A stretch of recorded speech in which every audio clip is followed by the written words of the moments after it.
that time of week once more. For Muji and Dan to give you the comic store, it's time to open up those bags and boards, fans.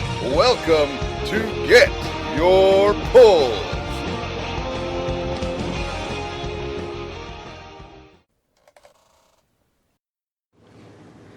Hello, welcome to Get Your Pulls, number 105. We're back, all of us.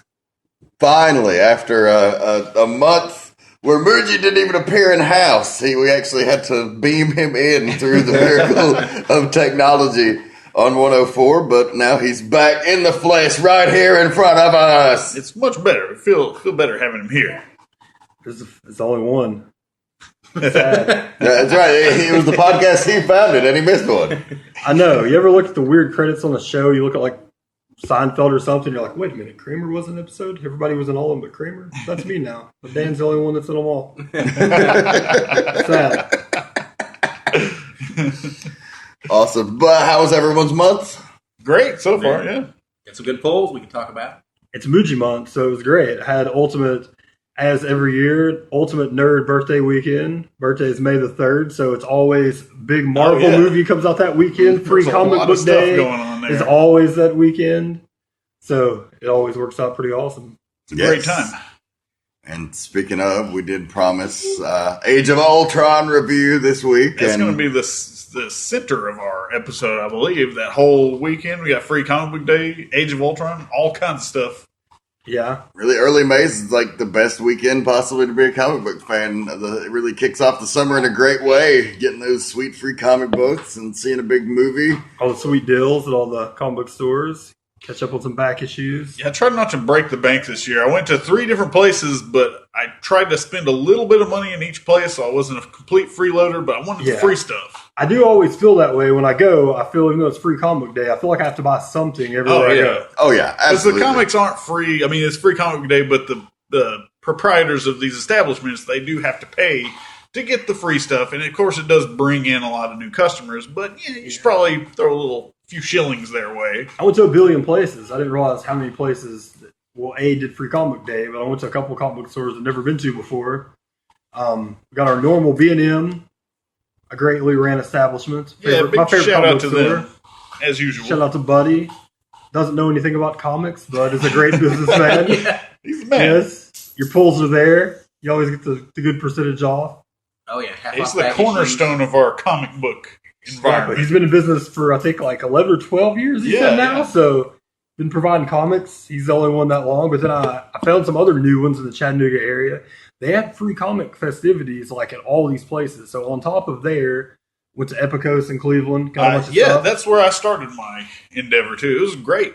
They had a bunch of people there. They had, the one guy who always, like the only guy from around here that's ever written a comic apparently, that always used to be at Comic Hound every year on Free Comic Book Day signing books. Yeah. The guy, somebody Berryhill. Shane Berryhill. I don't know. No, it wasn't him. It wasn't him. Yeah, no, it was a different writer. Yeah. He was around last year. Yeah, this guy seems pretty nice, but I've seen him 2 different times at the now shut down Comic Hound. But Epicos found him. They're like, you got no place to go? Come here. You've got to come. But they had a guy doing sketches and stuff. It was really fun. A cool place if you live up near that area, I recommend. And then new comic store in Hickson. Yeah, Infinity Flux. I went there as well. I believe they had probably the worst setup to get your free books. Well, it was their first free comic book day, and they apparently didn't understand. Like, I didn't get any free comics there because I didn't want to wait in the line. That line was There were like terrible. 20 people. They had all their free comics just in boxes, and they had people look through the boxes and pick out which comics they wanted. There was like one guy. So there's one guy like, which one do you gatekeeper. want? You get to look through them all. People were up there for like 5 minutes at a time picking their comics, and the line didn't move. But then later in the day, I found them. They had a bunch of their free comics actually nice and organized at the library in Hickson. Oh, nice. The public library, both downtown and in Hickson, had free comics. Hickson did it. I knew the downtown did. They both had free comics. Though. They both had free like face painting and like making masks for kids and stuff. So that was awesome. And then of course McKay's had McKay's does something free unlicensed. They had the free comics, like comics they can't sell for $0.25. You could get a bunch of those for free. I've never been to the McKay's. I was wondering how they did it. I was pretty sure they didn't get the new free comics. They just take a bunch of stuff from the 25-cent bin and give those out, which is something. That's cool, though. They have little it's like they're contests promoting the day. They have something, but all those places pretty much had big sales. So much percentage off all the back issues, and it was fun. It was great. Oh yeah. I went to B&M and spent all my money there, so then I went home. I took one of 3 kids. I had to leave 2 of the other ones because they had a soccer thing going on. But it's a good thing to bring your kids to. Yeah, I actually had a lot of fun. One of my friend's kids likes comics, and parents don't. And he was like, heard us talking about it. Was like, I want to go to that. It's like, okay, we took him, and it was awesome. He had a Falcon outfit. Oh, nice! And he went as Falcon for like Halloween last year, but he broke the mask. Yeah. So he had it minus mask. Went to the public library. This girl just paints the mask right on the face. Oh, sweet! That's pretty awesome. Uncle Muji is a hero. Yeah, and to a kid, getting like 11 random dumb free comics is like a mini birthday or something, So that was cool. They had some decent selections this year. There were actually books that preview things that matter. I feel like the last couple of free comic book days have kind of been like a waste of stuff that you don't care about. But Marvel had good previews for A-Force and for Secret Wars. Yeah, and a lot of the companies will do like a general preview of like a bunch of different books and just mash them all together in one edition, and that's a cool way to do it because there's a lot of stuff I hadn't even heard of before. Yeah, and then I read through these, and there's 1 or 2 stories. It's like I want to read more. Yeah, exactly. I mean, I got the first A-Force because I was like, I may check this out. I'm also very tempted to check out the all different Avengers from Wade just because from reading the free comic book day issue. So that's cool. And then Convergence from DC. Yeah, that's was a really good issue. I got that one. I heard it was real good, though. It was really cool. It's previewing like their 3 biggest storylines coming up. So there's, it kind of spoiled Batman 40, Justice League 40, and Superman 40 because some dick at a comic book store, I hope they find out and he just gets in trouble, like scanned it onto the internet a week before because they get those free comics a week before and somebody has to be the douche that spoils it for everyone. Of course. But it had the 3 big giant things going forward in Batman. A, Commissioner Gordon is Batman. B, Lois Lane outs Clark Kent to the world, so everybody knows he's Superman. So I've heard. I didn't realize that was part of that issue. How's that going to happen? Yeah. And then that's cool, though. And it was a preview for the Dark Side War, which is going to be the next Justice League thing. It's Darkseid's fighting the Anti-Monitor, and they and of course the Justice League has to get involved. And they debut Darkseid has a daughter that gets debuted in the issue. So. See, I knew he was on the cover. I knew it had to have some kind of dark side tie. That's cool. So interesting. So that was all cool free comic stuff. Yeah, just talking to people in line, the free comic book promotion is really working because, like, I was talking to this guy that he had a huge family with him, and like the last comic book store in the area that he even knew about was American Comics and Cards, which, you guys all know, it's been gone for years. He was like, I looked up on the internet and, hey, there's a comic book store in Hickson all of a sudden, and then he started asking about like pull lists and who was doing Spider-Man, all kinds of stuff. And 2 or 3 of his kids got a pull box that day, and they all got free comics, and it was just, it's a great it happened with me at Buddy's. resource. I got one of the comics that the kid with me picked out was he got the Miles Morales, the Ultimate Spider-Man #1. They were giving that out. Oh, nice. That was Buddy was giving out. He was smart. That was like a $1 issue thing that they had. Yeah. And he was letting you pick one of those if you wanted to try to get at that. He got a pull list. He got he got his mom. His mom went to the comic book store. Is getting that monthly for him now, and that's his first comic. So, sweet. He would have been in the store had it not been for free comic days. So, that works. Yeah. Yeah, I think you do it right. A lot of people in the industry bitched too that the popularity of the movies, they're not translating into sales, but now the movies have been around for a good 10 years and they've sort of seeped into the fabric of pop culture and Americana. It seemed that it is now helping the bottom line. It seemed that it didn't used to work, but now Guardians of the Galaxy sells great. They couldn't keep the book going ever before the movie. Now it's a big seller.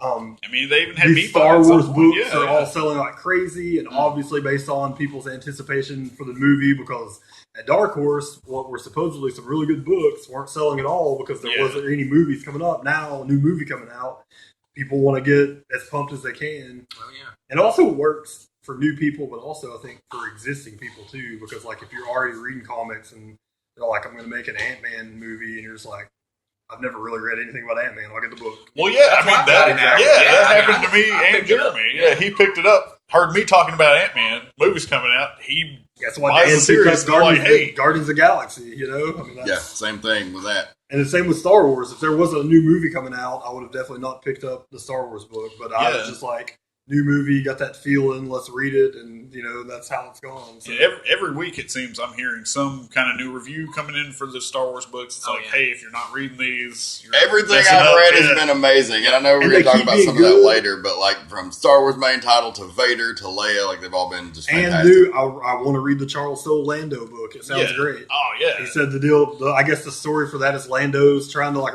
steal the Millennium Falcon back or something. It's like one of the stories. It's like I want to read that. Yeah, who wouldn't? It sounds great. They said they have other books lined up. They don't want to put too many out at once. So it's like after a couple of these mini-series ends, they'll have other things pop up. But, well, yeah, because, I mean, Dark Horse had the franchise for a long time, and they did a lot of stuff right, but it was always with the tune of like, oh, this is like expanded universe stuff, but like all the Marvel stuff seems like it's part of continuity. It's all canon, yeah. It's all. If you look at the credits on all of them, it's in conjunction with Lucasfilm. They go over. They have a team from Lucasfilm that they go through. Like they know. Like it's kind of slipped. Rucka's like I kind of know what's going to happen in the new movie. Like you let it slip in one because for him to write like his tie-in comic, they have to tell you this is where you're going. Mm-hmm. And he says they have like a lot where they can do themselves. They're not like. They could go out there and do whatever they want with the character, but it has to end here. Yeah, yeah. And so that's kind of it. So it's official. All the comics are official canon for in between the movies, and they're actually working with them with the knowledge of what's coming in the stories to do the book. So they're totally doing it right. Yeah. Oh hell yeah, we're going to talk about that. But there's a lot of news and. Too much news. It is. Like it's going to be the first 3-hour podcast. Take a month off. Yeah, we can fly through some of these things real quick here, and then we'll get back to the free comic weekend. We'll review some stuff. Yeah, because I've got a bunch in my stack too. Yeah, exactly. We'll do. Let's see a bunch of the stuff that happened. The finales, all the shows are over. I don't watch S.H.I.E.L.D, so somebody can talk about that if they do. I didn't. That's one I didn't watch. Yeah, I did. Yeah. Well, I gave up on that. Yeah, I mean the finale was pretty good. It was a 2-parter, and they finally brought the Inhuman story around, and there was some pretty crazy what the fuck moments. Otherwise, that show's not on my favorites list. I try to watch it because they do some cool shit. Yeah, like for example, Avengers. Like, with the Avengers movie opens up where they're raiding Baron Strucker's compound. The episode before that, the plot is about finding that. And then the episode after it, they're like, oh, like Edward James almost comes out and is like, well, since you helped stop Ultron, Coulson, we don't have any heat with you anymore. We're cool. That is what I heard. They kind of bookended the movie because it came out right around the same time. So it's like, let's the first season. That's the thing it. I liked the most. What I didn't like was like just the other stuff. So it was just like, I didn't love it. But you can't like everything. There's too many good things on there. Speaking of good things, we'll go Gotham. Pretty good. I feel like Gotham started out great. Yeah. And it still stayed decent, but it definitely didn't like reach the peaks it looked like it could reach. Maybe next season it will. It did a lot of stuff that I really liked, but then it did just as many things that I just couldn't stand. I really like the characters in it. Like I really love Bruce. I really love the Penguin. I really love it's about Harvey 50-50. I like most of the characters, but then I feel like they really could have had like a 12-episode season. Like they really had to expand the story out and fill some time there to like make it a full thing. Oh, there was a lot of like unnecessary twists and turns in the middle of the season, and like they did a lot of things like with Barbara Keene, like that they just to totally throw people off to be like, haha, you don't know what's coming, even though this is an origin story, but it's like that's kind of part of the appeal of the show is that you know what's coming. It's like I like some of the people, but then they were just all really good. Like the guy that Peter Petrelli played, he was a really cool character. Yeah, the ogre. Then they're just like, we're done with you. You're dead. Like, sorry, you were cool, but goodbye. And there's a lot of characters that it seems like they can't really figure out what to do with. Like Barbara is a big one. It's just like, well, let's have her have this relationship. And everybody didn't have to become their character the first season. It's like they were like, in the last 2 episodes, we're like, we need for the Riddler to be the Riddler and the Penguin to like. Oh, I love the Riddler stuff though. I like the Riddler stuff, but Yeah. I felt like all of them at once. It's like so now Riddler's basically the Riddler, Penguin is the king of crime, Catwoman's Catwoman. Like, what the fuck are you gonna do next? And they're like people internally saying the Joker's that's coming right. in season 2, and I think that's way too soon. That dumb. seems like a mistake. And he can't be the Joker. I mean, that his whole character is based off of like his whole being is that Batman made him the Joker. Yeah, because he's So without Red Batman, Hood, and then you can have a Red Hood, but you can't have the Joker without Batman. Like, it just won't be cool. They might kind of ultimate it a little bit, where it's like a new origin for these characters. A new origin for what? I know. Alfred is definitely Earth One Alfred, like the Alfred on the show. Yeah, but he's great. He's one of the best parts of the show. I heard he may be more that way in the Batman vs Superman movie. Really? He's not just the butler; like he's a military trained. Like he's also his bodyguard and just everything. And I heard he may be a little bit more like that in Batman Superman. Yeah. Well, I mean, the guy they cast is not like a really Gregory Irons. Yeah. Or Jeremy. Jeremy Irons. I'm sorry. Yeah, he's not like a super old, like withered, walking around guy. I mean, he's older than Affleck, but he doesn't look like Michael Caine looked like Alfred. Yeah, like he looks younger, like he can still go. So they always have to cast a great, classically trained actor to be Alfred. Apparently. Yeah, exactly. But I like it pretty decent. But and if it was the only comic book show on TV, I would be like, man, that was great. But it would be. The way problem better. is that Arrow and the Flash were so epic. Yeah. We'll go with Arrow first because that's the one I'm kind of just waiting on. I don't know why. Yeah, I haven't I like Arrow. It's I haven't good. gotten into it as much as you guys. Arrow's great. I think they're going to have trouble beating the Deathstroke stuff from season 2, but this year was great. Well, this year's villain was Ra's al Ghul. Yeah, and the whole story is that Ra's he's been in the Lazarus pit too long. He kind of knows that he's doesn't have much time left, so he wants Oliver Queen to be the new Ra's al Ghul. And basically, the whole season is him like trying to like force him into it, and it's awesome because it's got the fucking League of Shadows in it, and they fight, and it's cool. And it's weird to see them do an adaptation of a famous Batman story as the main arc in a season of Arrow, but it really worked because they really flipped the status quo on the show. Like there was a time where you knew eventually he was coming back, but there's a little bit of doubt in your mind that man, has Oliver really flipped the script here and turned heel on his friends, and that he had to totally play the game close to the vest in terms of working with Ra's al Ghul in order to fuck him over. And the cool thing is it's comics too, so like Ra's al Ghul's gone by the end of it, but he can come back. It's comics; they can Lazarus spit him up, which is I'm guessing is what's going to happen with Black Canary. If you haven't been watching the show, they really set up the Black Canary. Like Laurel lets her sister is the Black Canary for the first couple of seasons. She gets killed, and then Laurel turns into the Black Canary like she is in the comic.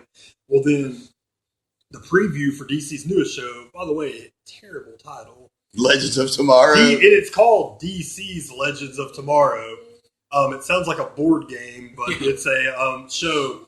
But it's going to be really cool. They've got, but they're bringing back Canary as the White Canary, so she obviously has to get in Lazarus Did pit. you watch the teaser trailer? She comes up out of the Lazarus pit the third frame. Okay, there you go.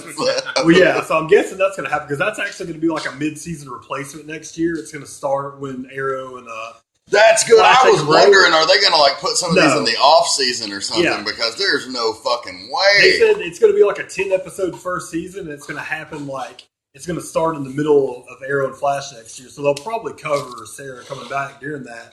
But it's pretty awesome looking, though. I'm like, there's too many shows. When I watch that one, it's just basically like a JLA show, just with the second-tier guys. The Iron Man, Adam, is going to be the leader. That's one thing I've had a problem with. He's awesome, you should. Why is he Iron Man? That's part of his origin. That's how he gets the small suit. If you watch at the end of the season finale, one of the last scenes is he's working on technology to shrink the suit, and it blows up and allegedly kills him. But in the preview for Legends of Tomorrow, one of the lines that he's like, "You're not dead. You were just shrunk." And he's like, "Yeah," and then he shrinks down. I'm exactly. fucking Adam! Yeah! But I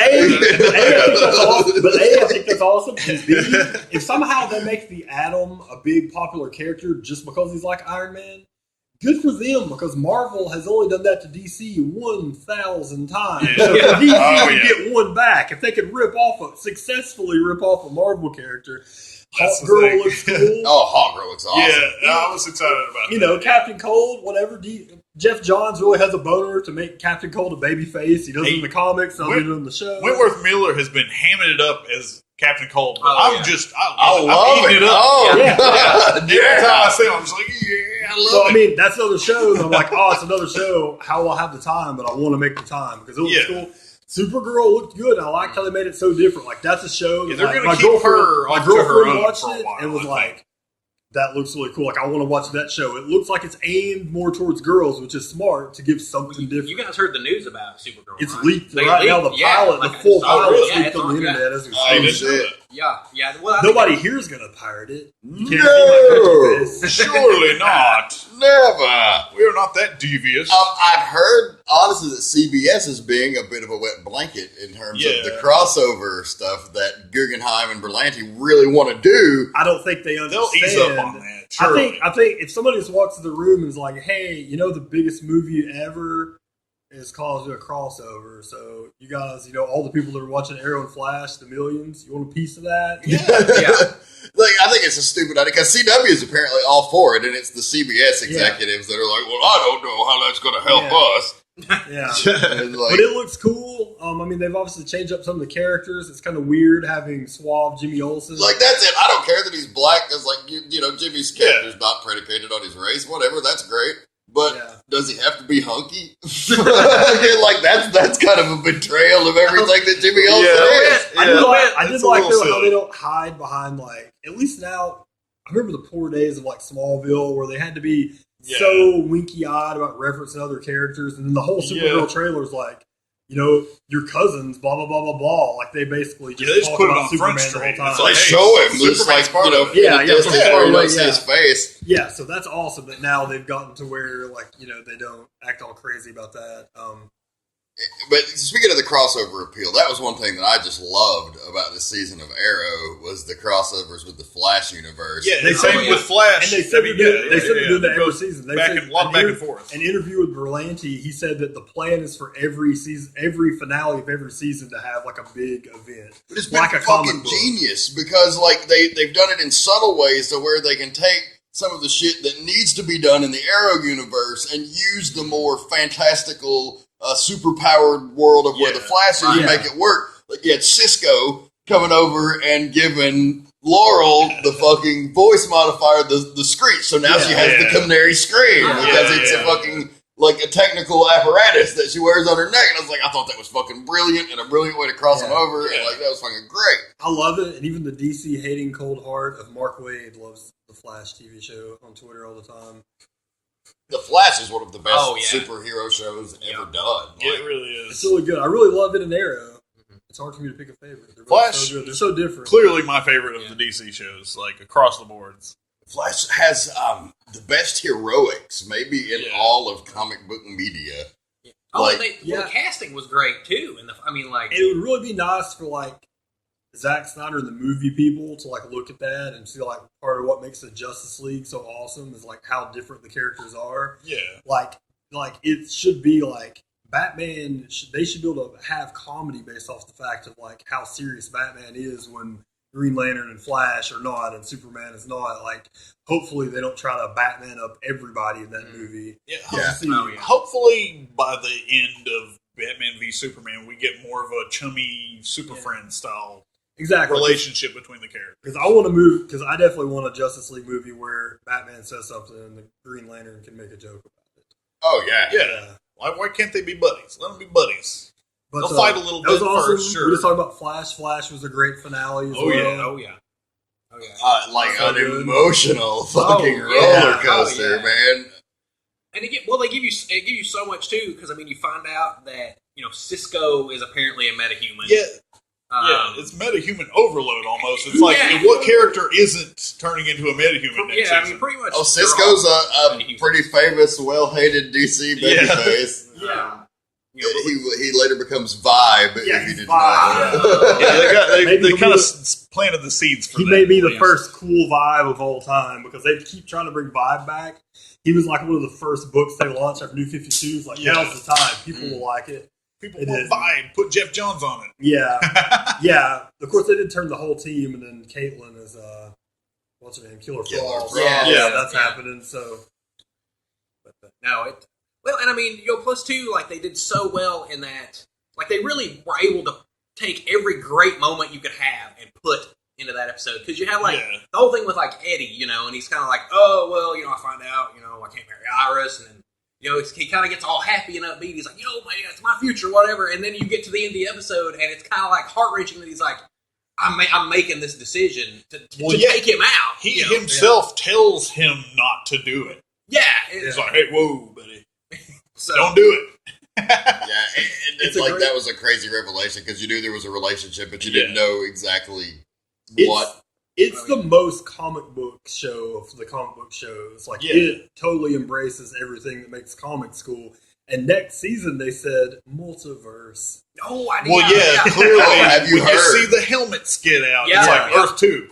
Oh, shit. Like, it is allegedly leaked. Now, I haven't heard this confirmed. This is on Latino Review, who's usually pretty on the nose with He knows stuff. He knows stuff. Apparently, one of the multiverses they're going to is Smallville, and Tom Welling is already signed on to appear as Superman. That's pretty bad. Yes, that would be the best. And the two Arrows are going to fucking meet, like Justin Hartley and fucking I like that, Stephen Amell. Dude, that would be the best. Oh, man, if there was a way to trap Tom Welling in their world so that Superman was just around. Yeah.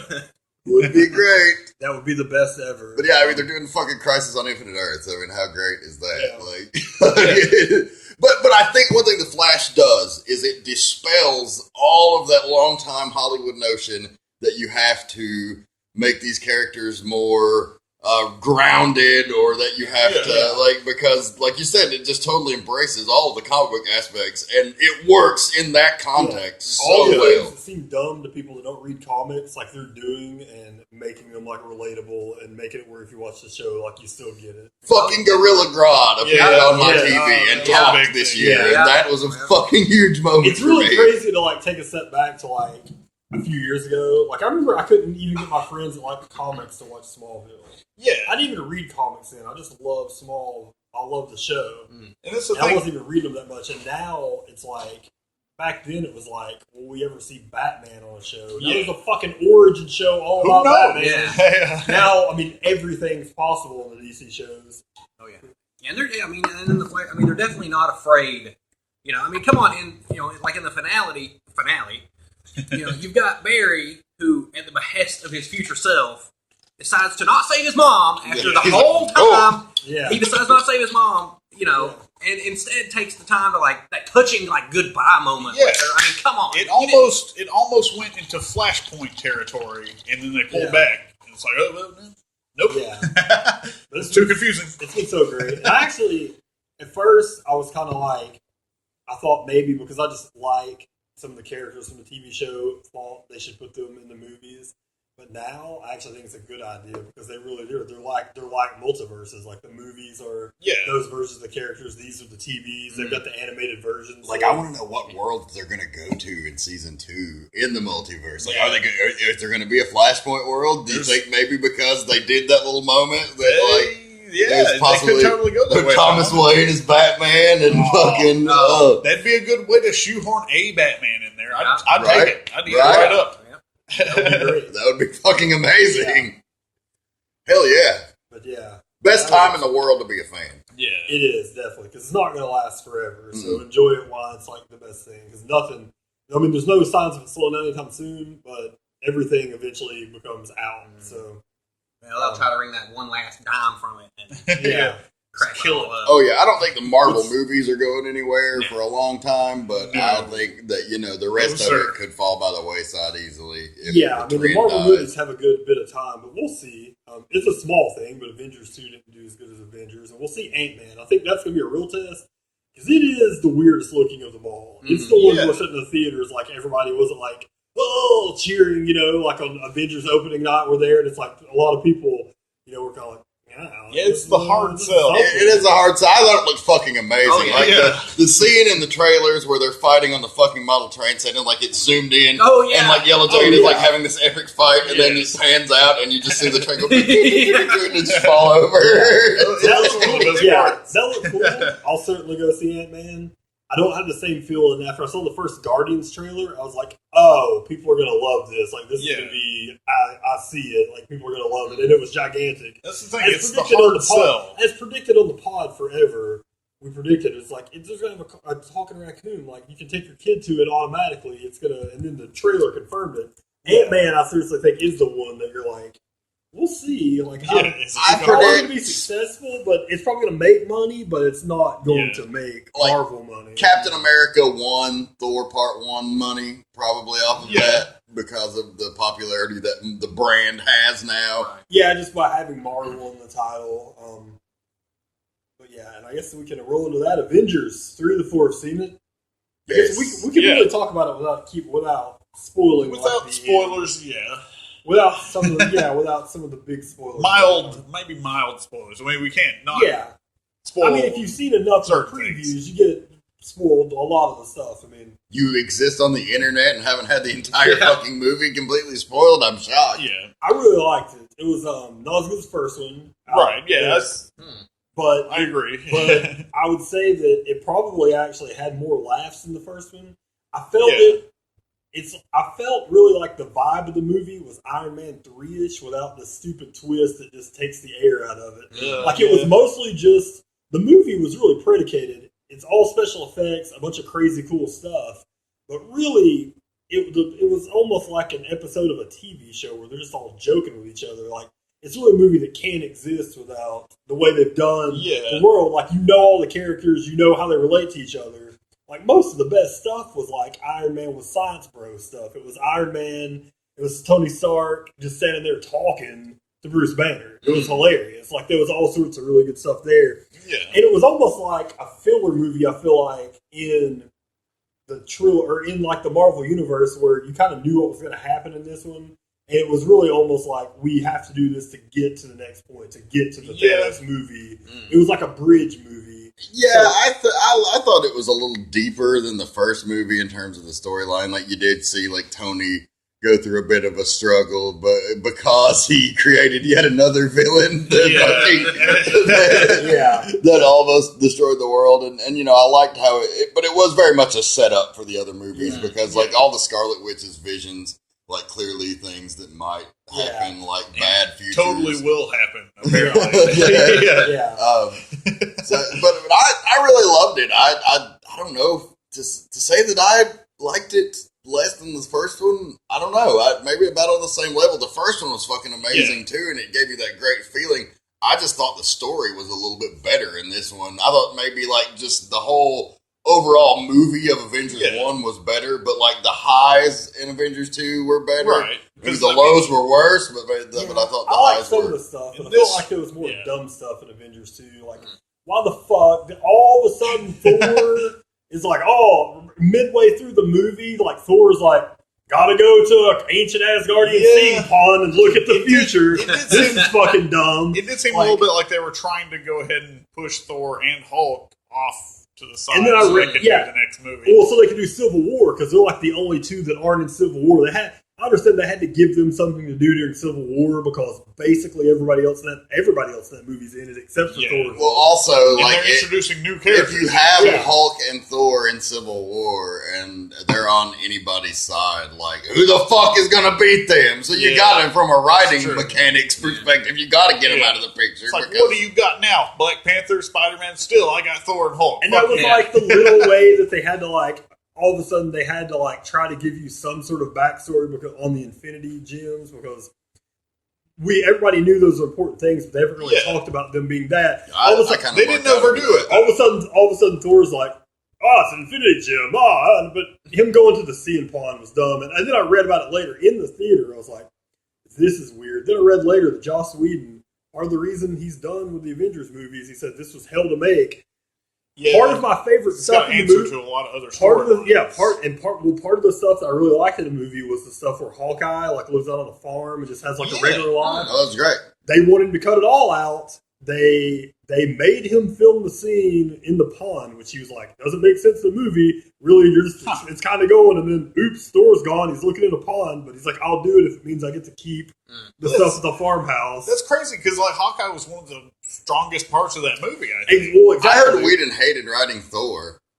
That he just thought he found him too limp because he was too powerful. He was like, I can't make him vulnerable, so he's like almost impossible to fucking write. Well, that's like the Superman problem. A lot of people are afraid to write Superman because he's too powerful. Well, that's why Whedon he got out for Avengers 3, and why he also says Edgar Wright's Ant-Man script was the best comic strip he ever read, and he's really bummed that they basically did that to Edgar Wright. They were just like, oh, it's cool, but they're like, they basically, it's coming out, they did the same thing. They're like, well, you can do the movie, but we need these 3 scenes, and he's like, where am I going to put them? And they're just like, you got to do it. And he's like, oh, it'll be really weird to put those scenes in. And they just parted ways, which I trust Marvel Studios. They've done really good. And the Russos are doing the next Avengers, who've been doing the Cap movies, and Winter Soldier is the best Marvel movie they've made. So I trust it.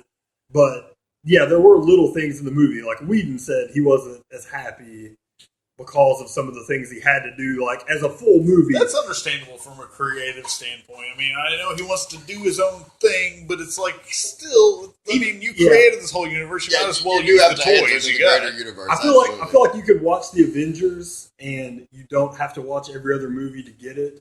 And this was more of an episode of this. It was really good. Yeah, I mean, it's like if I give the Avengers like a 9.5 out of 10 for a comic movie, I give this like a 9. It was really good, but this was to me more of like issue 3 in a 5-issue story when Avengers was like its own little graphic novel. Like, and I have slight criticism on the characterization of Ultron. I mean, I understand what they were doing. We were like in the comics, Ultron has Hank Pym's personality for the most part. But he's also like a soulless robot. In this, he was more jokey and like Tony Stark, which was fine. I thought James Spader did a good job. He chewed up the role. You know, he had a lot of fun with it. He was a great voice for it. I loved it. It just felt too silly at times.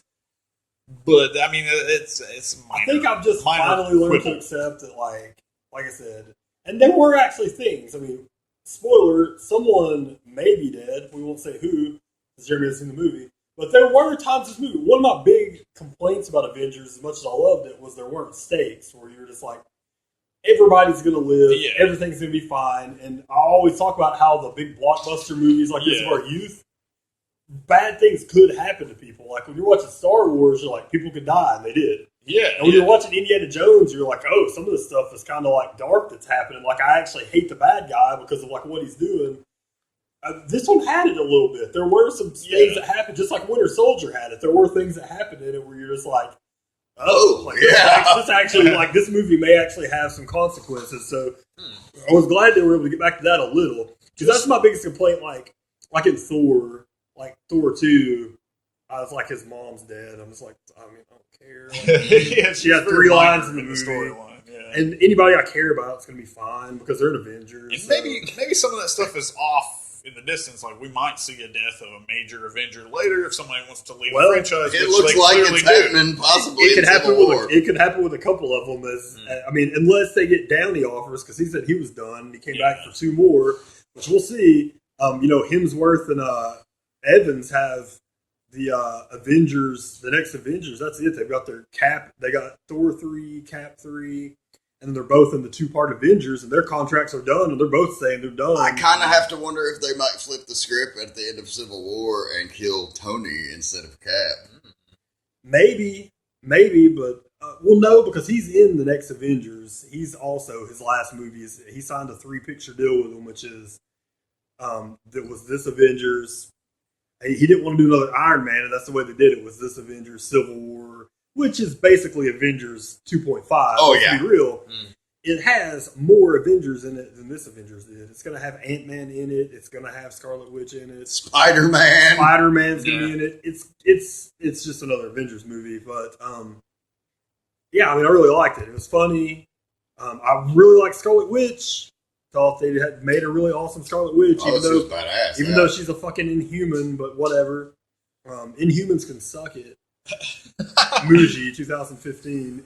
Inhumans are dumb. Nobody's ever going to like them. You get Charles Soule, one of the best comic book writers. have this big launch. Nobody buys a fucking book because they're not the X-Men. Yeah. No, and it's should because the Inhumans are like have its own history.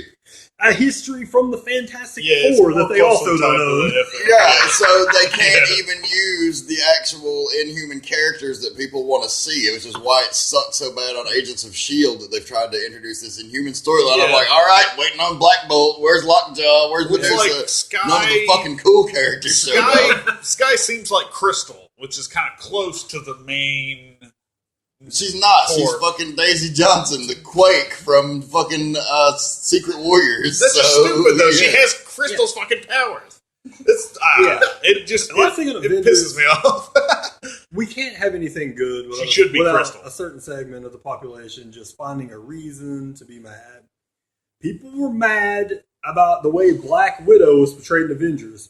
Walked out with my girlfriend. Yeah. I would have never thought in a million years. And I asked her, I was like, did you watch that movie? Did you think at all anything bad about Black Widow? She was like, no. She's like, she's just, she's cool. Like, She was could pretty fight. awesome. Yeah. And a small bit of people were mad because she's not Iron Man, because she's not the main person, because her past, because apparently real things that cause people to be motivated you can't use in fiction anymore. Because in the past, she'd been abused. She'd been beat up as a kid, and people were just like, oh, that's the standard. Why else is a woman motivated? It has to be for one of those reasons. And people said that they made Black Widow shitty in the movie and were outraged. And I don't even think she was shitty, though. no, she was awesome. I don't understand. She had this great little relationship with Bruce Banner. She's important because she's the only person. She's the only person in the whole movie with the power to tame the Hulk. Just like Hawkeye is the only other one without superpowers, yet she still kicks everybody's ass. I feel like if you're a little girl, not a person overanalyzing it, but the people these movies are made for, a little girl, you coming out of that being like, I think Black Widow is awesome. I want to be Black Widow. Yeah. And one criticism I do understand completely is there isn't a Black Widow action figure. Like, No, that's dumb. You can't buy it. The merchandising people fucked up. Because they think boys won't buy the girl action figure, and they, for whatever reason, think girls won't go buy out. it. Yeah, they won't buy an action figure. I mean, that's ridiculous. Oh, no. No, You there gotta make a definitely Black Widow there Barbie, for but they don't wanna sure do that. needs to be Stupid. girl solo movies. There's no reason why they can't do a Black Widow, and they need to pump out some more girl solo movies because those make tons of money now. Yeah. They need to have more It'd be toys. easy to do a Black They need to Widow be better movie at this represented. point. They need to be better represented in the movies. That's all true, but the way they represented her in this, I didn't think was disrespectful in the least way. I just think there are certain people that when they watch the movie, because there are certain people that the only way they would be happy is if all the Avengers seemed dead and she walked out with her bare hands and killed Ultron. That would be the only satisfactory way to represent her in the movie. And But speaking of I reasons- dug it. Yeah, I thought it was good. Speaking of reasons, Muji's mad. You hear the bitch of the week? Bitch of the week. Let's hear it. My bitch of the week is at Marvel and the little crappy things they're doing to the X-Men and the Fantastic Four. Oh, yeah. Due to their war on these movies, because they signed away the rights on their own because they were going bankrupt, Yeah. they Made sense made at the time. complete legal contracts that now they're mad about because they were dumb contracts and they were just scared, so they signed them away. But they did it. You did it, Marvel. Now they're trying to come back on it. Here are some small things that they've been doing lately. We all know no more Fantastic Four comic. The that's comic a big, that launched the big modern blow. Marvel universe gone. I'm afraid they're going to try to say Human Torch is an Inhuman because he's going to be in the new Inhuman book. All the other ones are kind of divided out on different teams, just randomly out there. But yes, Human Torch going to be in the Inhuman book. That's going to be dumb if they try to say he's an Inhuman. Yeah, it will be. The X-Men. I'm going to give you a couple of X-Men slides. The new Secret Wars. They started making old Secret War T-shirts to celebrate the new Secret Wars. They took out all the X-Men and Fantastic Four from the old cover of the comic on the T-shirt and replaced them with new characters, some of which weren't even in the book. Some were not even in the book. Did a poster too. We're giving out free promotional posters for Secret Wars. Somebody's bitter. It sounds Took like. out the We're characters, really bitter. put in new characters, some of which weren't even in the book. You can't even you can't rewrite history, assholes, and you definitely don't put in fucking characters that weren't even in the story. Yeah. If you're gonna like try to fuck somebody over, don't be lazy about it. Third, here's what's happening with the X-Men come new universe. Yeah, I'm interested in this. Apparently, the X-Men are gonna say, fuck it, everybody hates us, so we hate the world. Yeah. Cyclops is gonna start a planet where all the X-Men live. They don't live with the rest of the Marvel Universe. They're going to be on their own planet, not interacting with anybody else, and Cyclops is going to be the leader. Yeah. Planet Cyclops, where all the X-Men go to live. Vomit now. So they can't be in the books. That's why do you dumb. punish the comic readers? Yeah. Like, well, that's why Uncanny X-Men will be, well, I mean, it ends after issue 600, which is the next one, but I'll be canceling that and getting Marvel Unlimited instead, where I can read 1,000 books of theirs for $10 a month. The same thing I'm paying for that fucking bi-monthly shipped book. Yeah, so... Now, I can understand putting the X-Men off to the side, because I've always thought that the X-Men work better in their own universe. Yeah. Because, I mean, the whole conceit of their storyline is like, humans hate them because they're advanced and they have all these powers, which doesn't necessarily make sense because you got people like they love the Iron Hulk Man and all and these Cap. other characters that have powers, but they're not mutants. But why would they love them, not the X-Men? I mean, most of the X-Men stories work better if it's just about the X-Men. So it'd be cool if they had their own separate universe, maybe. Yeah, it doesn't work better if you're just going to fight aliens on Mars or wherever they're going to be. And the Fantastic Four are too ingrained. Like, it's just so petty. It's the corporate people that don't get it, like walking around saying like, well, fuck this. I understand you're not putting out the toys of them. You're not trying to do extra things to promote the movies, even though the movies never come out when your movies come out. Like, your only hope is that they'll fail so badly like Spider-Man that you'll get the rights back. Yeah. Never going to happen with X-Men. No, sorry. X-Men's already got a X-Men's foothold. great. Yeah. It's got a foothold. Everybody's going to see Deadpool. If Fantastic Four just bombs and stinks out loud, then I'd say there's a good chance of them getting those rights back. And they need them. They so badly need the Fantastic Four rights. There's too many important characters that are owned by that universe. Specifically the villains. Yeah. You really need Doom. Silver Surfer, Galactus. And you really need Galactus. Yeah. Blastar, even. Come on. Yeah, sure. Give me a Blastar movie. They're even going to the fucking negative zone in this new movie. I don't see Annihilus anywhere or Blastar. What the fuck's going on? Oh, Annihilus. That's another great villain they could use. Yeah. And then final movie thing I'll talk about, based on a Mark Millar comic. I saw this Kingsman the Secret Service. Yeah, I've heard great things about it. It was really entertaining. I mean, it's the same violence as Kick-Ass, just over-the-top, crazy violence in the whole movie. You know, some of the British accents are a little annoying. There's some really thick accents in the movie. Samuel L. Jackson's dressed like a 12-year-old, which is pretty hilarious. Kind of funny. Really liked it. Really good little movie. So he's been carving out his own little niche there. That's what he does. I mean, it's a smart thing. He writes a movie and he sells the idea. He gets the best artist because he tells the artist, like, we're going to sell a decent amount of comics, and then I guarantee you we're going to sell the rights to this for somebody to make a movie, so you're going to make a bunch of money off this. So there's already like 2 or 3 other stories in the works, like Jupiter's Legacy. Jupiter's Legacy sold. He's already sold Chrononauts. That's already been sold. Starlight's already been sold. So he's got a bunch of things being worked on. He's got it figured out. Nemesis he sold. He's got like 4 things in the works. So I wonder how much they're going to be able to do with Nemesis, though, because of like what the whole premise of the book is anyway. Right. DC might get a little angry. Yeah, I mean, they obviously aren't going to be able to market it like they marketed the comics. So I don't know, because it's supposed to be, what if Batman and the Joker's roles were reversed? Yeah, essentially, and so you have like this rich billionaire who's a crazy fucking psychotic killer, like trained ninja, and then you have like this cop and he's really not even like the Joker. I don't even know where that came from. It's really like the villain is like if Joker and Batman were combined. Yeah, and the good guy is like it's like Commissioner Gordon, basically. I think you're right there. Well, maybe not recently. I mean, Chrononauts is his own original thing, but most of Millar's stuff is just taking like a classic story and putting a twist on it. Right. I mean, Kick-Ass is like Spider-Man didn't get bit by the spider, Right. Met Batman and Robin. A little bit. He met Batman and Robin, and Robin's just a cool girl. I mean, that's that. And I mean, all He met Batman and Robin if they were the Punisher. Yeah, they're both the Punisher.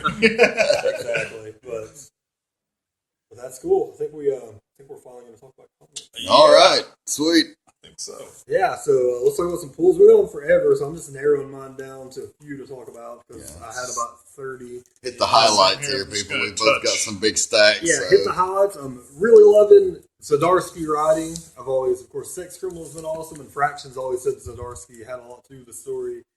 I really like his really goofy, stupid humor. I really have loved Howard the Duck so far.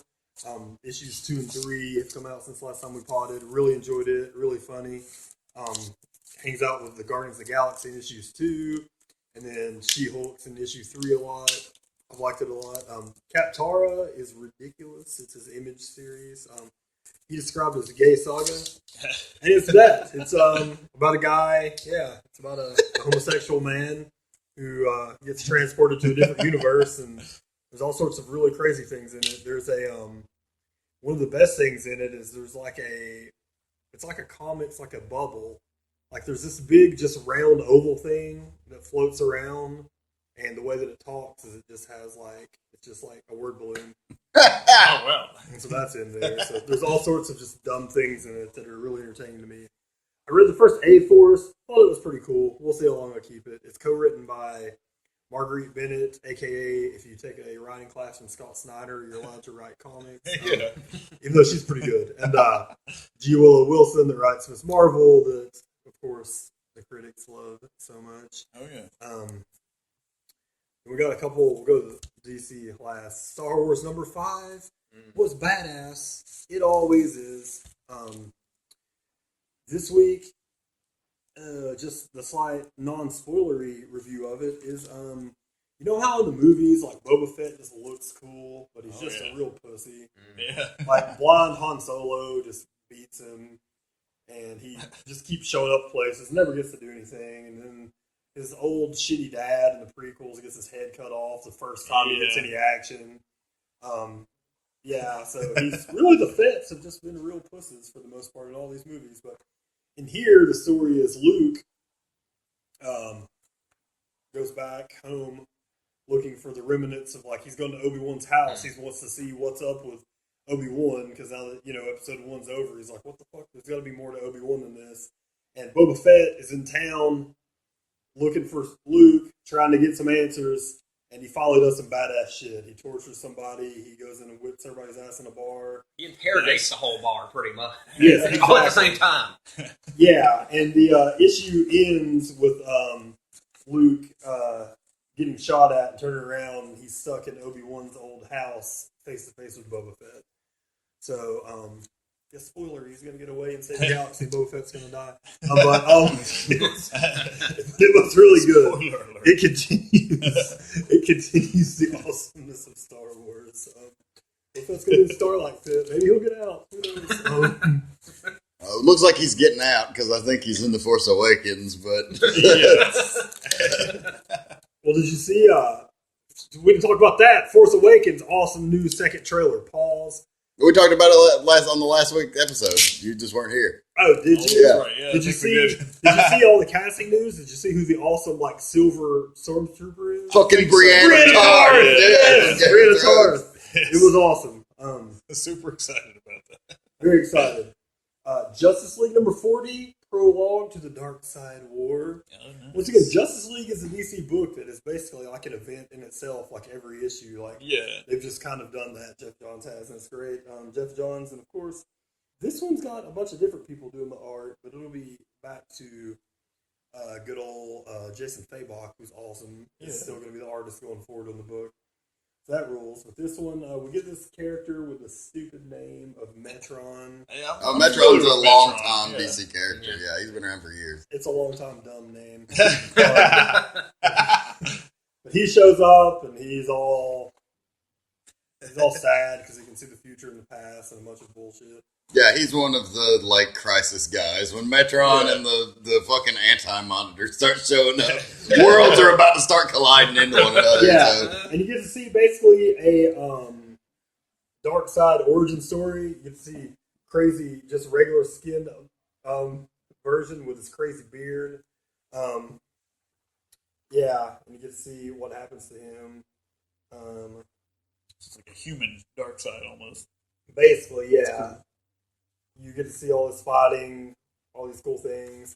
It even shows like all the crises. Like basically, it's like, oh, it's happening again. It's happening. It's happening again. It's happening. You know, you see all this, and then you get to see like the cool new things that. And this is going to be going forward in Wonder Woman. This is the story of apparently Wonder Woman is not the last Amazon. She's not the very like last like new Amazon. The only god that was born in Amazon. We find out that Darkseid had a kid with an Amazon, and that's Darkseid's daughter. That's going to be a new, big, huge villain, and half Amazonian, half whatever Darkseid's semen is considered. I'm no longer an Amazon. I'm no longer the last Amazon. I'm going to have to start wearing pants. Exactly. But yeah, so she pops up. She's cool. So yeah, we get this. The Anti-Monitor and Darkseid are going to fight. As we all know, that means crazy things are going to happen in the DC universe. So really pumped up for Justice League. Really pumped for all my books, except for Action Comics. I'm talking about that. They're about to have a all crossover event. Action Comics is becoming the X-Men of DC. I thought Doomed was cool, but now there's a storyline called Truth coming out that has Batman, Superman, Action Comics, and it's going on for like at least 2 months, maybe 3.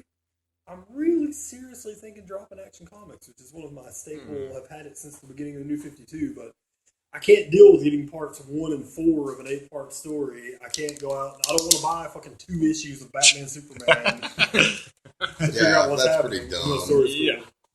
And my I'm pick of the there week. with you.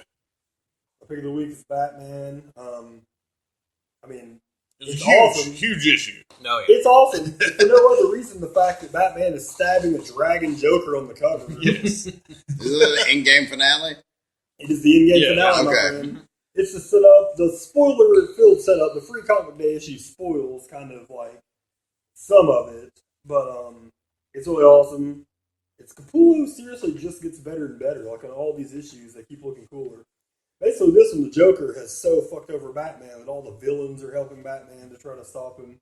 Yeah. He's basically just going to take out all of Gotham. Batman's called in all of his friends. It's really badass. There's some really cool stuff going on in here. And then Batman and Joker just get the fists out, have one, basically what you would looks like is like their final fucking fight. Yeah, it was all out. Joker's got knives, Batman's just got his fists, they fight for It was pages. a bloody fight, so too, good. man. Yeah, Batman's got, you see he's carved up, got knives in his back. Like the Joker is actually trying to kill him for once, and there's Batman, his face is all fucked up. We got a card to the eye too. Don't forget that, and kind of. Yeah, he got the card to the eye, and then he got his face set on fire. Batman did. The Joker's actually trying to kill him for once, and it looks like Batman's finally like decided, fuck it, like I'm going to try to get him back. And yeah, the issue ends, which you kind of assume this if you read, the preview for what's coming here. Yeah, there's card to the eye. Batman is fucked looking. He really is. Also, it's Bruce Wayne, so he's got money, so things will be okay. I should mention, like, almost every issue of the series has had some kind of nod to the Dark Knight Returns. And I think during this fight, it's like it's kind of reminiscent of his fight with Joker in Dark Knight Returns, where he throws a battering in Joker's eye, and through the rest of the fight, he's got it launched in his eye. Yeah. Where here, it's reversed. He's got the Joker card launched in the bat eye. It's badass. Alfred gets fucked up, but luckily he lives. Everything's crazy in the book, but then it ends. Batman and the Joker fucking get trapped. Basically, they get trapped in a cave and are presumed dead. So that's why going forward, we're gonna have Gordon Batman. Is because they don't know where they don't know where Batman or the Joker's at going forward. So Presumed dead. Presumed dead. It seems like a cap to the whole New 52 Batman. It does, because going forward is going to be crazy. I mean, they're going to bring Bruce back probably way sooner than later as Batman, but for now, you've got crazy in a suit Joker, and if you read Divergence, which is the preview for Batman 41 and for Batman going forward for now, it's not even Alfred. It's like the commissioner. Batman hasn't been around in weeks, and the commissioner's decided like things are going to get crazy out there if they don't think Batman's out there. So they the police department builds a suit and puts Gordon in it. Yeah, and he's it's Scott Snyder.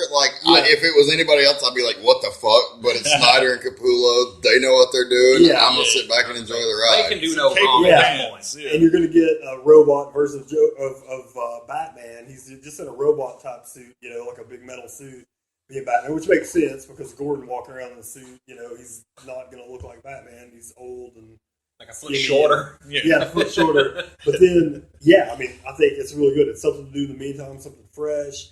And things are just going to get so out of hand that he can't handle it, and that's when I'm sure Batman's going to come back. And they're introducing a new villain, a brand new one they created for the next arc. So instead of they've already done Joker twice, they've already done Riddler. They're introducing somebody brand new, so that's pretty cool too. So, and as much as I love Grant Morrison, you can guarantee when Bruce comes back, we won't have to watch him be a pilgrim. We won't have to watch him be a pirate. We won't have to watch him be a cave bat. No. Scott Snyder is not going to have, ripped off the plot of it and be like, why is Bruce in all these pictures? Why is he in a picture from 1960? I feel like Grant Morrison was just eating fucking mushrooms and was watching it and was like, oh, Pennywise he's a turtle. Batman's a turtle. He's going to be in all this stuff. Scott Snyder does Batman's a turtle. This is a story. It's a metaphor. Yeah. Grant Morrison's like, no, literally. He's fucking in the Old West. He's got armor on. He's a fucking knight. Oh, I forgot about Cowboy Batman. I don't care. I dug all that. Look, you guys. I dug that whole story. I love Morrison, but that was not one of my favorites. Yeah, I was just reading the other day the Batman and Robin, the second hardcover, and Dick is looking at all the paintings on the wall, and he's I've been reading that lately too. These are the Batman family, and he's like, it looks like it's Bruce, and and Alfred's like, well, all the Waynes all look a lot alike. But no, it turns out it is fucking Bruce. It is Bruce. It's just him traveling through time. Yes. And he had time during each stop to get a portrait made. So Bruce has seen Back to the Future. Bruce has seen Back to the Future, and he's like, one of the coolest parts is when Marty sees that old newspaper clipping with Doc in it. Like, let's do that. Let's turn it into a fucking whole series. Whatever. It was cool. I don't care. Alrighty, well, that was my books. Move on to me, I guess. Yes. My DC pick of the week is Superman 40. There's a bit of a writer changeover happening. Jeff Johns left the book already, and the new writer's coming after the Convergence storyline. So they had a couple of fill-in issues, and they're like, "Hey, let's let Romita Jr. write a couple issues," which seems like it could be a disaster, but it turns into one of the best issues in the series. Best if you like lightly clothed characters. Yeah. There's totally some nude Superman moments in this, and there was a really don't put your nude ass in my chair. There's a really creepy sequence where they were kind of peeking at him, and one of them's like, "Hey, look at that!" But you see, there's this one picture. I'll show you later. But you see the Flash, and he has this really creepy look on his face, staring at looking Superman's bare naked ass. But that's a minor moment in the storyline. You get the kind of the super friends, all of them hanging out, trying to figure out what's going on with Clark Kent's new powers, and he's more human. They all get drunk, and it's just fun. I don't know. It's been lacking for the Superman story for a while. It's a fun super frenzy kind of issue. You even get a kind of a jokey, feel good Batman, which is, it's clearly not the direction they're going in any other comic. That was whatever. It was great. That was one of my free comic book day pickups. As I picked up the whole Romita Johns single issues, and it was pretty decent. It just wasn't the blown away thing you were expecting for Romita and Johns, but I think it may be better going forward. The new guy supposedly is really talented. It's Superman, and Romita's staying on the book, which is awesome. Yeah, I'm glad that he's staying because it seems like he's just now picking up his pace, and his stride with the book is really strong. He's getting better at drawing Superman. So I'm looking forward to see where it goes from here when we get the new writer a couple issues away. Moving on to Marvel. After shit Virgins is over, but we'll get to that. After shit Virgins. That really grinds my gears. We're gonna have to there's going to be some gear grinding, yeah. All new X-Men number 40. This is the the gay Iceman issue.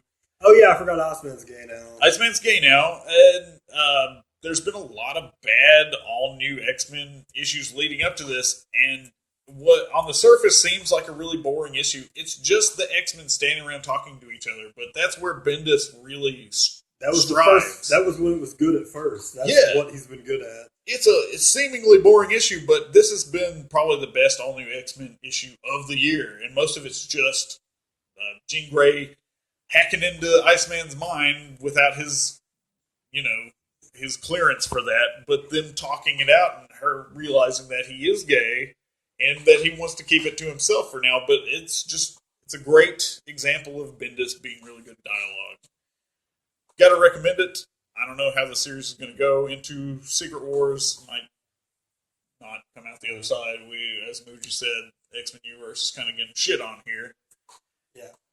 Part of me is like Iceman's always like kind of like drawn the line with that, so it makes sense.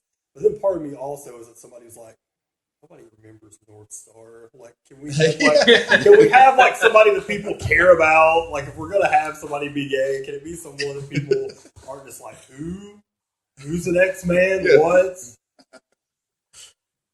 Moving on to Ultimate End #1. I haven't read it yet, I have to say, but I'm really excited about it. It's a big part of the Secret Wars, like the Ultimate Universe combining and fighting it out and ending. This is the first on Getchyapulls at 105. We reviewed a book that no one's read. Hey, it has a really strong concept. Bendis was saying this was the plan for a long time, and going in, he was saying this could be an event all to itself, but Secret Wars came along, so they're tying it into that, and I'm looking forward to it because it has the original Ultimate Spider-Man team on it of Bagley and Bendis writing, so it'll be interesting to see how that works in. It's a little event within an event, so look forward to that. I imagine Brian Michael Bendis like standing like outside of Marvel in the rain, yelling like the Ultimate Universe still matters, man. He's finally giving up the reins. Remember. So. Well, he'll at least be able to keep Miles. So yes. Secret Wars has been really good. I wasn't that sold after the first issue, but the second issue has been phenomenal. I would agree. Which Jonathan Hickman is in his prime here. He's knocking it out of the park. The whole idea of the second issue it's from the perspective of the Thor Corps, or the new Legion of Thor. They're like the galactic police, basically, like kind of Green Lantern style. And it's like a first day on the job for a new Thor and this other Odin-like character, and they're just kind of figuring out the whole battle world and what that is and why Doom is taken over. You kind of are starting to get a feel for like where everything is in the universe, and it's been really great. It's clearly one of the best Marvel books out there. That's cool. Yeah, I think I'm gonna read that. It's a Marvel event that people like all across the board basically like for the first time in a long time. Well, so the core story is very solid, and that's what you need. Convergence kind of maybe had that a little bit, but I don't know. They didn't have it. They didn't have it. Well, there's plenty. I read issue 0, and I was like, yeah. Well, a piece of cake. This is another $5 book, but I think they're knocking it out of the park. At least at the onset. Maybe it'll fizzle out. Who knows? But I highly recommend it. Yeah, you from never here. know. Let's see. Turtles is still good. Read Turtles. The free comic book day was really good. It wasn't just a collection of like snippets from other stories. It was like a retelling of the whole storyline just in one issue from here, and then what's happening with Donatello. I'm really interested. They re-released like all the early Turtles in these like Ultimate editions, like these big. Yeah. They've been doing like a colored classics, I think.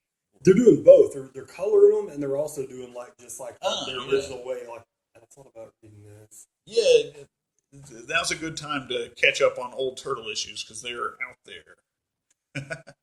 But in this one, we find out that Donatello's not necessarily dead. They're keeping his body like kind of on ice, but they're going to implant his mind into Metalhead, like the little diminutive mecha turtle. Oh yeah. So he's still on the team. It's cool. It's a new dynamic. So they're turning him into the Vision. Yeah, pretty much. I got a free comic book day here. Moving on to the indie stuff, and then Emily was gone. I just picked this up on a whim, and it was a deeply unsettling comic. Like it's legitimately scary, and the art is really creepy. Oh, awesome! So I want to. There's a trade out there that this leads into, which I want to check out on.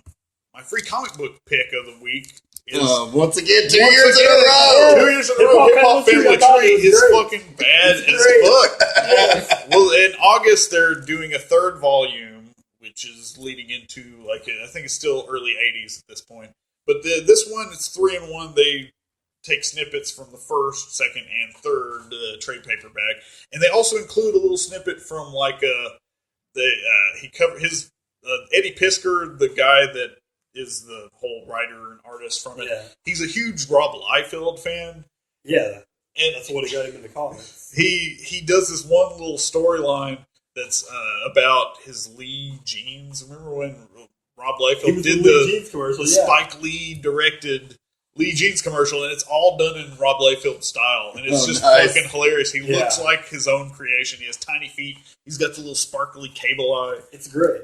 Rob Liefeld had the best Twitter picture that there was for a hot minute, where it was him when Eazy-E came to get to buy X-Force from a comic book store that Rob Liefeld was sided in, and he met him and took a picture. That's the best. There's two going on 3 trade paperbacks. Well, we'll get to that. For Hip Hop Family Tree, go out and find it. August, Volume 3 comes out, and which brings us to my pick of the fucking week. Pick of the week. The crossover that no one thought they needed. Archie versus fucking Predator. I was really just hit blindsided by this comic, and I just found it on the day of. I knew it was coming out, but I saw this cover, and I was like, holy shit, I have to buy this. Just the Predator holding up Jughead's decapitated head. And it's just... I've heard all the Archie stuff. I heard Afterlife is great. Yeah, they're really doing some new things with the Archie line to get new readers. And it's the base unit of what a comic book is. Archie. Everybody knows Archie. We've all read at least one issue of Archie, when we were kids. Yeah. And it's something about that appealed to me. And it's all done in the classic Archie cartoonish style, but then the Predator is just introduced into this environment, and he starts running rampant and just killing people. And you see a regular goofy Archie scene going on, and you find out the Predator has killed some of their rich friends that they made jokes about earlier, and there's blood literally dripping on them from overhead, and they don't realize it. And the second issue is where it really Predator has followed them back to Riverdale to kill them all. The cover of this thing is like a Scooby-Doo. He's fucking the Predator's hiding under the table. Better not find him. What's going to happen? So it's been phenomenal. You have to read this comic. I'm super tempted, man. They got shamed into stopping their Kickstarter by internet pussies, but I thought it was kind of low, like Archie, and they were kind of screaming poor. And then people were like, "Oh, you're saying you're the little guy." And well, compared to Marvel DC, they're the little guy. They really are the little guy. Compared to Jed's Press in Portland, they're not. It's fucking Dark Horse. Their other biggest selling line just got taken away from them. So give them some fucking slack. But Archie, they're still doing these books, but they're gonna launch. Apparently they've had a bunch of orders for, even though it hasn't come out yet, the new Archie #1, the relaunch. Mark Waid wrote it. Fiona Staples did the art for the first 3. Oh, wow. And people are really pumped about it. And so they've got other books coming out, including a Jughead written by Zdarsky. Nice. So, they've got all these people. They were going to do a Kickstarter because they needed some fundage to get the books out quicker. And Kickstarter is the ultimate in fucking supply and demand. It's the ultimate capitalism. It seems like a natural idea. They got unnecessary money. Shit for it. If you don't want it, you don't. But in the new age of people that suck, not only do you not give the money for it, you bitch about how dumb it is and shame them into pulling the Kickstarter down. Yeah. Can we not live in a world where if you don't like something, you just don't watch it? You don't like Game of Thrones? Don't write reviews about it every week about how sexy it is and how much you hate it. Just don't fucking watch it. Do something else with your hour. Well, speaking of Game of Thrones, this is totally off the subject, but I get it out here because it's something that we just totally like glossed over, and I just saw it, and you might not even know this. I was looking at some Age of Apocalypse set photos. They I know. Sansa Stark is fucking Jean Grey. I did hear about that. She looks amazing. Yeah. I'm super excited about it. Sorry. Anyway, continue. Well, I'll wrap it up. No press is bad press. These books are now on a lot of people's radars that they wouldn't be on. Clearly on my radar. Have you seen the next crossover? I was already thinking about getting the next crossover. Archie's going against someone else, my friend. Who is it? It's not a who. It's a phenomenon. It's Archie versus Sharknado. Oh my god. I was already going to buy it. I was thinking about it, but now that you said this is amazing, I'm definitely going to buy it. Son of a bitch. Well, Archie is I don't know how to continue after that. He's a keystone of comic books, and going from here on out, I really am interested in the new books. They are going to still go ahead with the books they announced through the Kickstarter, and probably a lot of this press is going to have people looking for these books. Yeah. So, fuck yeah, go Archie Go, Comics. Archie, go, Archie, go. Archie, rap. So, moving right along, I had a few picks. My pull list has been slim since some of these things stopped double shipping. Some other books have ended, or some of them are on break. And I've got 4 issues of Bitch Planet that I've yet to read. Heard good things about that so, too. Yeah. I'm, got to get caught up on that. But this is what I have. So I had a bunch of Convergence tie-ins. And some of the tie-ins haven't been terrible. The Flash has been okay, and Aquaman's been okay. I really like the Detective The comics. SWAT thing was great by Lynn Wein. Everybody's saying that was great. The Detective by Lynn Wein was pretty good, I thought. Yeah. But man, that main title sucks a fucking dick. Here. God, it's horrible. I don't know. You have like a giant rant plan for it. No, go ahead. Hey, We can you start can't talk where- badly enough about that. We've all been tainted by the Convergence. I bought at least 3 of them. They did Multiversity right before it, and it's so much fucking better and more intelligently done as a reason to do that same kind of story. And then you have Convergence, which just seems like a really fucking half-assed attempt at it. Yeah. And it's just like some stupid excuse to throw a bunch of characters. It's like they didn't try at all on the premise. I still don't get their fucking idea of our editors are moving across the country. They have to take a plane ride across the country. Shut it down for 2 whole months. Yeah. It just seems like they've been running wild over there. Without an editor to be yeah, cool, without somebody to see Capullo's art, they're afraid he's going to give a dick tattoo to Batman on his face. So don't do any of the regular books. Let's bring in these guys that used to write comics and write some new comics for 2 months. Just The results have been mixed, to say the least. So that's all I'm going to say about Convergence, because like I said, I do know Jay has some thoughts to share as well. But and I had a few other books. Uncanny X-Men number 34 was good. It's next to last issue before the big Marvel relaunch. Number 600 delayed until October. Oh, wow. See, I was looking for that one, too, because it's supposed to tie in with the all new as well. Yeah, that's the next one, and that's the last issue of October. Uncanny. I'm sure they found some old unused Scott Lobdell pages from 1994. They're gonna make it $10. Oh, I guarantee you it's going to be $10. If I got 2 nuts in my pants, it's going to be $10. I mean, for sure. Fuck.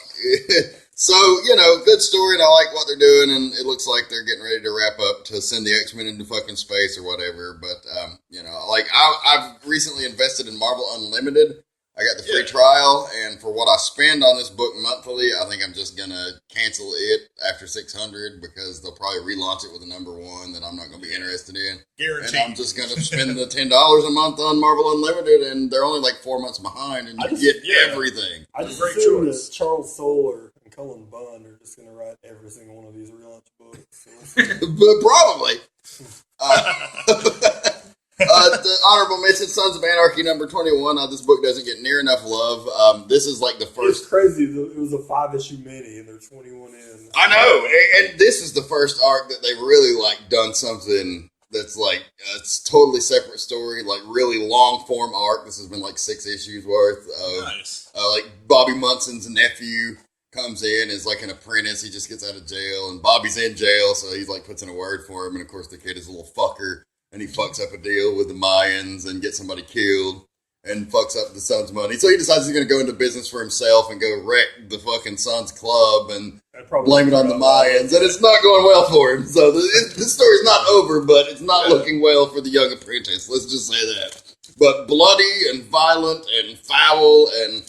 I mean, it goes places the TV show couldn't even go because it's a comic. Plenty of liberal use of the word fuck.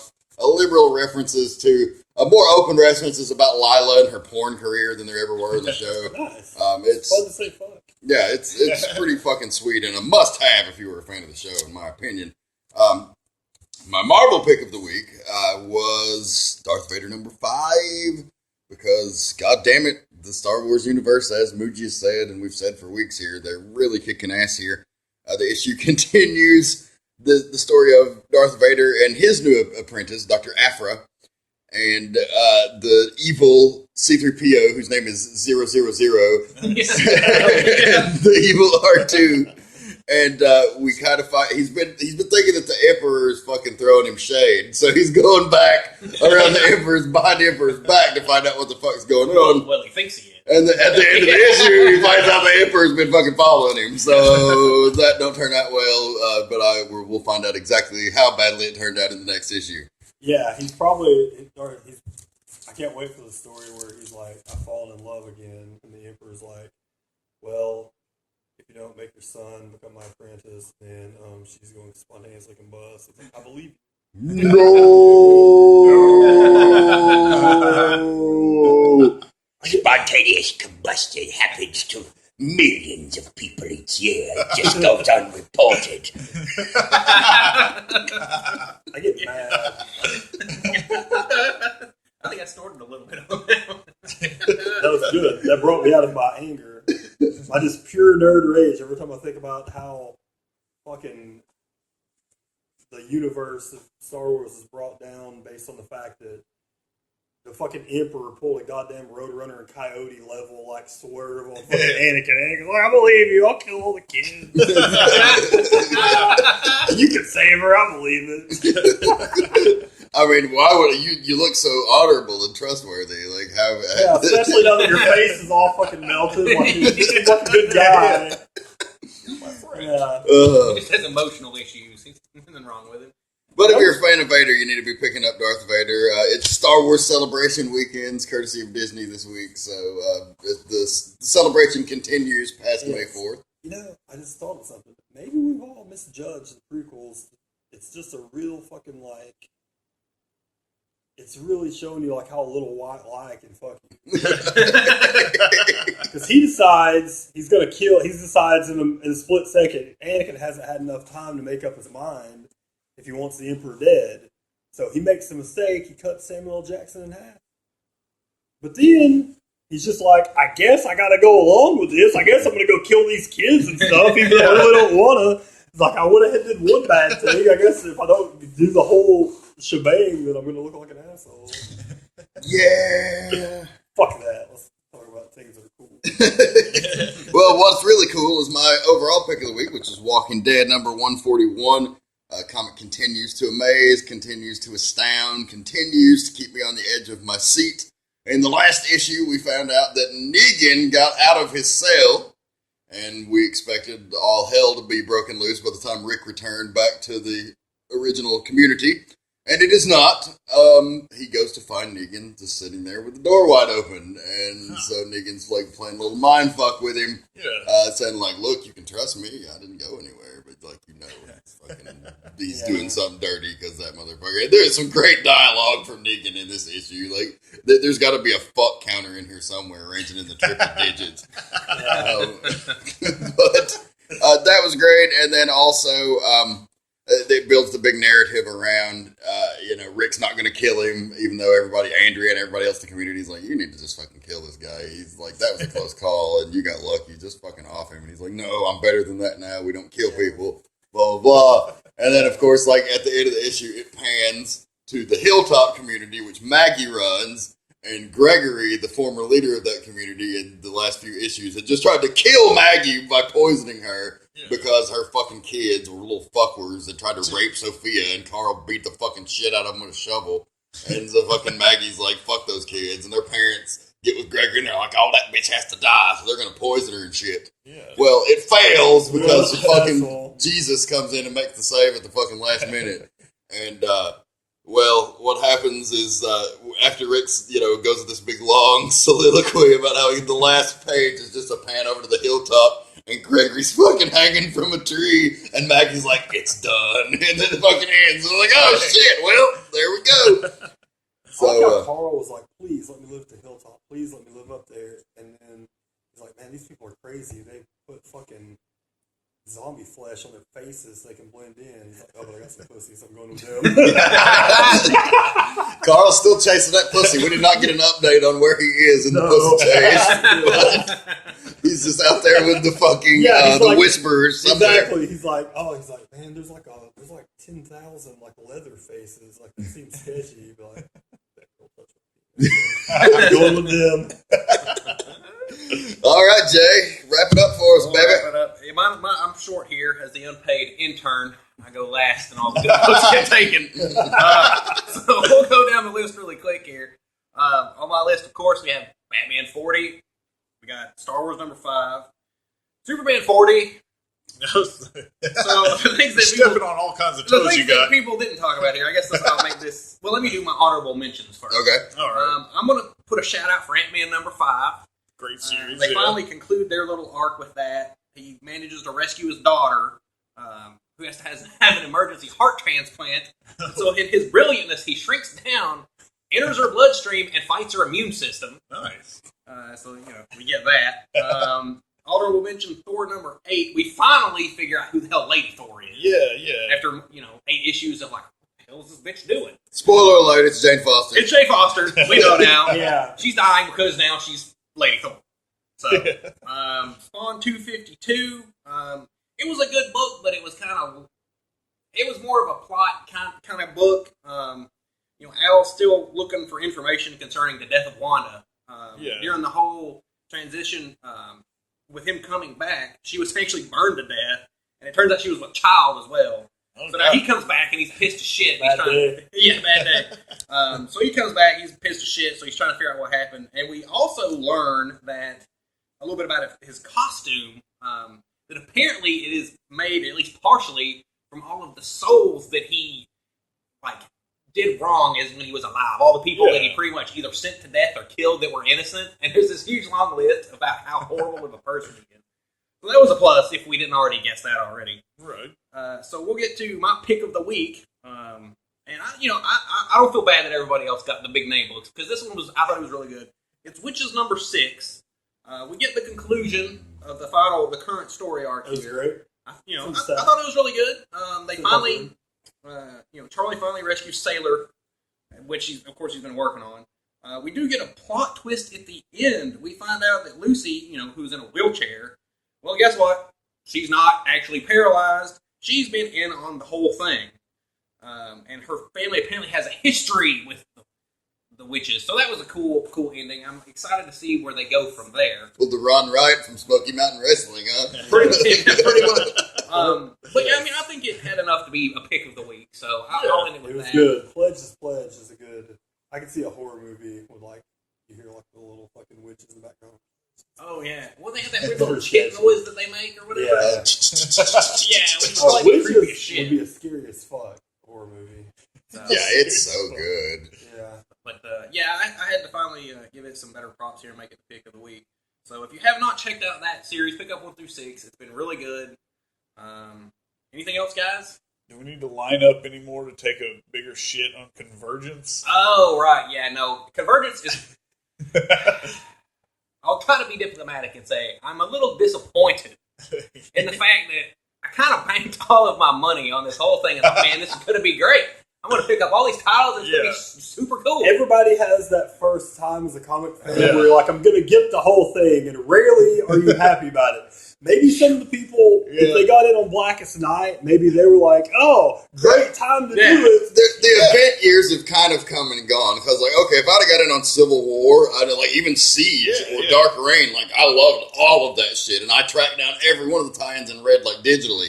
But here's the history of us: you got all Avengers versus X-Men. Buh. I got all of Before Watchmen. Buh. How's getting all Convergence going for you? It is not panning out as it should be.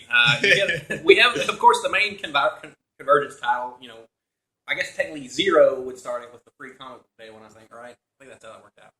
Something But like that, yeah. it just falls on its face. It's just I can't even describe how unhappy I am with that. So unless you just have a whole bunch of money, and now it's like you're so far in. I gotta get it. I've already got through number 6. I gotta get the other 2. What does 3/4 of Convergence do for you? Yeah, you can't even sell that. No, It's like events can serve one of a couple of purposes, and their best suited purpose is to serve as a really, like, intense way to blow off a great long-term story.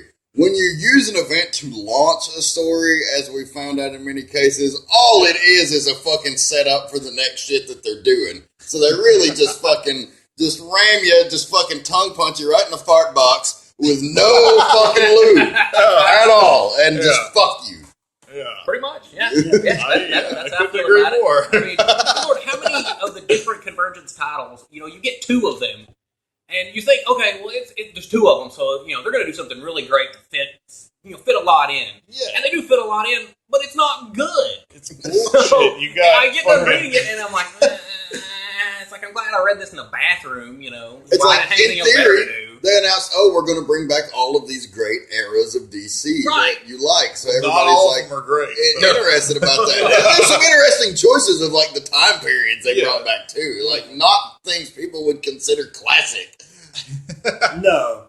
And unfortunately, I didn't select any of the good books. I just got the stuff that's on my pull list. Detective was decent. Yeah, I liked it. Decent. Yeah, it was good. Justice League was pretty stupid. It's on the Justice League I've ever seen. Yeah, I got that one as well, though. Justice League of America. Yeah, it's dumb. I like the Speed Force tie-ins better than the Flash, actually. You see, I've heard that Swamp Thing's really good, but I didn't get that. I've heard the Nightwing Oracle story is really cool, but I haven't read that.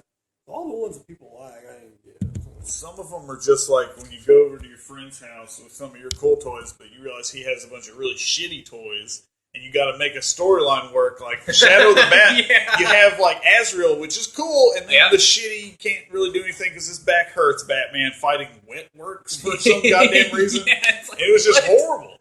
I really feel like maybe Convergence happened because it wasn't even. It's the editorial thing's a cover up. Maybe when they got ready to move, they just found a fucking box marked like shitty ideas from creators, because it's all creators too. That like most of them are people that worked on the book back then. It's like, hey, like Lynn Wein. It's like, hey, Lynn Wein, have you written a comic lately? No. Like, do you have like a notebook that has some shit that you couldn't do? It's like, well, I do. I do. He's like, you want to get paid money for those things? He's like, yes, please. I pick on Lynn Wein. He's had a couple of the books that were actually people liked, but you get the picture. There's some creators in there, some real motherfuckers that you forgot existed. Yeah. That you look back and you're like, didn't he write like one of the fucking 39 like issues of fucking Nightfall? It's just so weird to me that like Marvel and DC, after DC having already done a similar event and storyline with Multiversity, like Marvel and DC with their big summer event is basically the same story. Yeah. And I'm even more surprised that Secret Wars is good because I just expected them both to be shitty, to be quite honest. I kind of did too going in, but I can already say I wish I had saved my money for Secret Wars. Too many moving parts that just don't jive, and it's like I said, it's just all it is just an excuse to get to where they're going after this. So it just all feels like a holdover, and I think it sucks a dick. Yeah. I don't know. I'll conclude my rant of if you haven't bought it or bought into it, don't. I'll let you borrow them for free. At least I can get my money's worth that way. For real. So, shared misery. Yeah. These awful comics. We'll see the next time that we pod, hopefully in a couple of weeks. Hopefully it won't be a month again, but there'll be all sorts of good stuff coming out, because in June, that's when DC goes back to regular scheduled books, so all those things are popping, all their new series. You guys got any new DC books on the list? I know I got Black Canary for the girlfriend. I'm getting Damian or Robin, son of Batman. I'm getting that. And the Justice League of America by Brian Hitch. It looks really cool. Yeah. I'm really tempted, but I'm not going to get it. But I'm really tempted. Bizarro, I read the first 6 pages of it. It actually looks awesome. It's a mini series, but it looks really awesome. There's a few of the books that actually look cool, so we'll get to check those out. So until then, go to comic book store. Unless it's fucking Convergence. Well, if it's Convergence, don't get those pulls. Don't get this. This has been a production of the Potty Humor Network.